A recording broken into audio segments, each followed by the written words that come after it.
우리나라가 세계 최초로 5G 시대를 열었습니다. 그제밤에 서비스를 전격 개통한 데 이어 오늘부터 전용 단말기가 출시돼 일반인들도 5G 서비스를 가입할 수 있게 됩니다. 내용 강산 기자와 알아보겠습니다.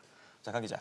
우선 5G 이동통신, 그러니까 5세대 이동통신 5G 서비스가 시작이 된다고요? 네, 그렇습니다.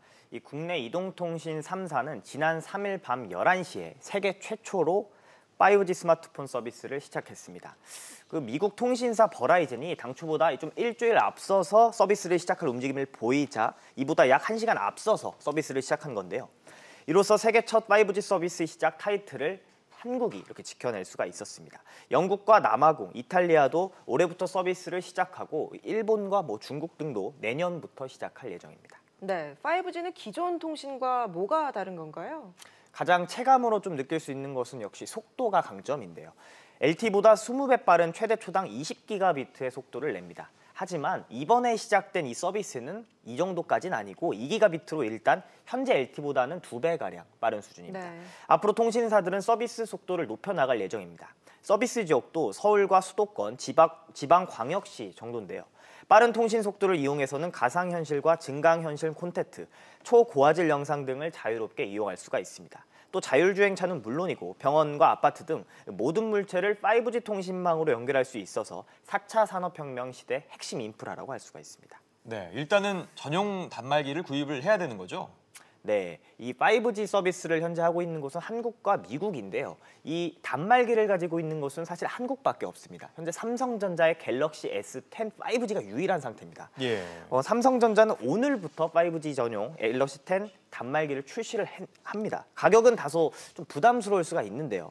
최저가인 256GB 모델이 139만 7천 원, 512GB 모델은 155만 원이 넘습니다. LG전자는 오는 19일에 단말기를 내놓는데요. 가격도 약간 120만 원 정도입니다. 요금제도 LTE보다 사실 비쌀 수밖에 없는 것처럼 좀 비싸게 산정이 됐고요. 무제한 데이트 요금은 8만 원대입니다. 이 최저가 상품도 5만 5천 원으로 3만 3천 원인 수준인 LTE보다 더 비쌉니다. 네, 원래 우리 통신사들이 오늘 5G 서비스를 개통할 예정이었는데 기습적으로 좀 개통 날짜를 앞당겼잖아요. 이유가 있습니까?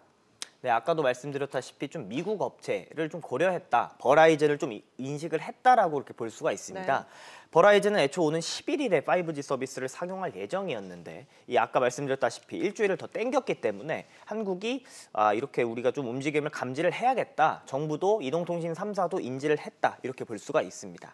이 단말기와 요금제 등이 준비된 상황에서 조기 상용화가 가능하다고 이렇게 판단한 것이죠. 이낙연 국무총리 이야기 들어보시죠.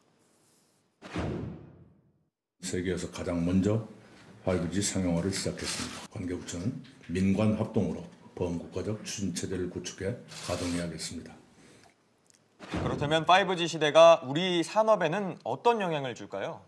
네, 5G가 일단 상용화가 되면 이 사물과 사람이 모두 이렇게 네트워크로 연결이 되기 때문에 이 2030년까지 47조 8천억 원에 달할 것으로 이렇게 최소 금액으로 추산이 되고 있습니다. 예. 특히 인공지능과 사물 인터넷, 스마트 공장 등 산업 전반에 걸쳐 초혁신적인 변화가 있을 것으로 기대가 되는데요. VR과 AR 등 미디어 산업은 2025년에 2조 5천억 원, 2030년은 3조 6천억 원의 사회 경제적 가치가 발생할 것으로 이렇게 추산이 됩니다. 제조업 분야는 스마트 공장의 혁신 효과가 기대되면서 무선 기반 장비, 이 원격 진단 등의 이런 장비가 통해서 효율이 높아지게 될 것으로 기대가 됩니다. 자율주행 서비스 등과 함께 물류 산업의 혁신으로 있었던 이 자동차 산업 또한 부가가치가 7조 3천억 원의 효과가 있을 것으로 이렇게 예상이 됩니다. 다만 이런 효과가 있다는 것처럼 우려를 하는 좀 시선도 존재를 하는데요. 예. 이 첫 상용화를 이뤄내는데 너무 안주를 해서 자칫 중요한 거를 놓칠 수도 있다라는 그런 분석이 나오는 겁니다. 우리나라는 5G 콘텐츠 기술은 이 미국과 일본에 좀 밀리고 장비는 유럽 에릭슨이나 노키아나 이 중국 화웨이에 좀 의존을 하고 있다는 단점이 있거든요.